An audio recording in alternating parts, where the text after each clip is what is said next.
There's whiskey in this coffee mug. It is strong and sweet. It reminds me of this time in art school. We were just going and doing and being all these things that we thought we would be. It's kind of funny. We would fill up these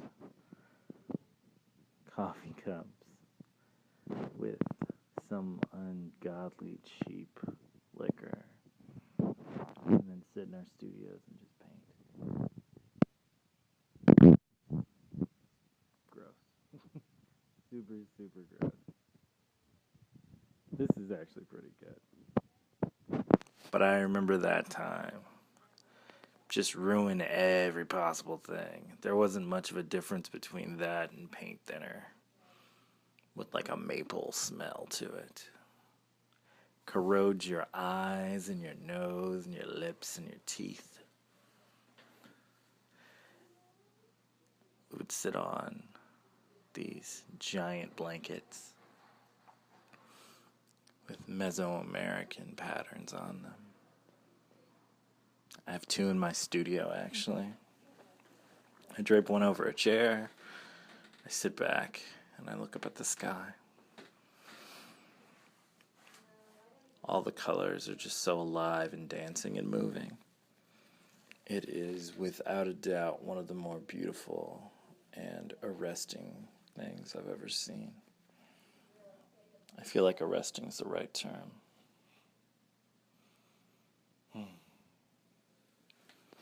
A kingdom of paint and gold leaf and ink.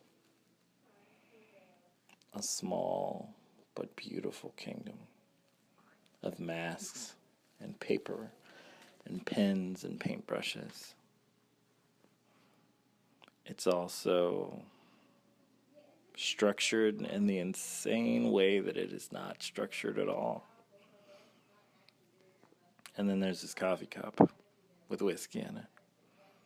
And tea. And honey.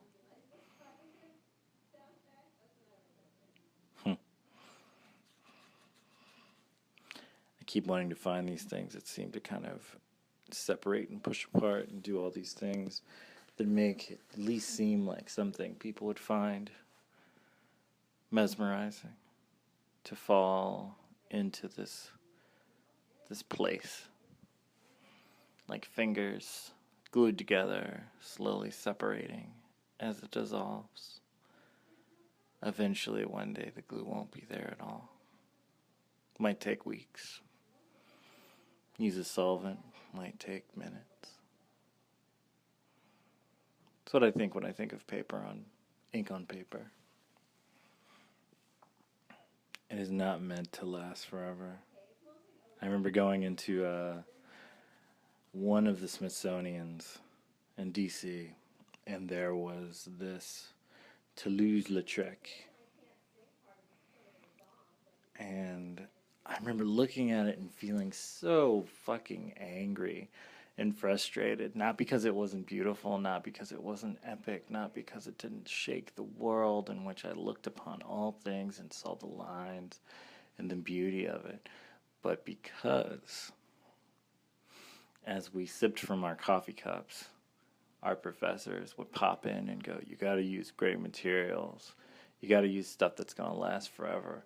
These are the things you need. Give you a list. Go to an art store. You would go and pick out these things, and use them for projects you really didn't care about. And then there's Toulouse. Toulouse had a sheet of cardboard with a oil painting on it. And that oil painting was behind a giant glass and gold magnificent frame on a wall. And it made me laugh hysterically because Toulouse-Lautrec did not have art stores. He did have a coffee cup, but he didn't have art stores. It's kind of funny and wild all within itself. you go on these things and you see all these different artists and all these different places and places and ways. And they are life-changing. I keep getting all these things and doing all these things to just find, they make me smile, and when I smile, I feel inspired. It just feels beautiful and amazing. And somehow within itself, it is its own kind of way about itself. It's not perfect. It can't be. Nothing ever is. You can't find perfection in things. They're just things. They are like paper. They are like ink. They are like paint. They are things. You can find perfection in the feelings that they bring forth. And maybe that's what I'm going for with all these paintings. I'm going forward to find a way to make you feel deeply about it. My hope is that I'm succeeding. I love the idea of bringing something beautiful when there was nothing before it.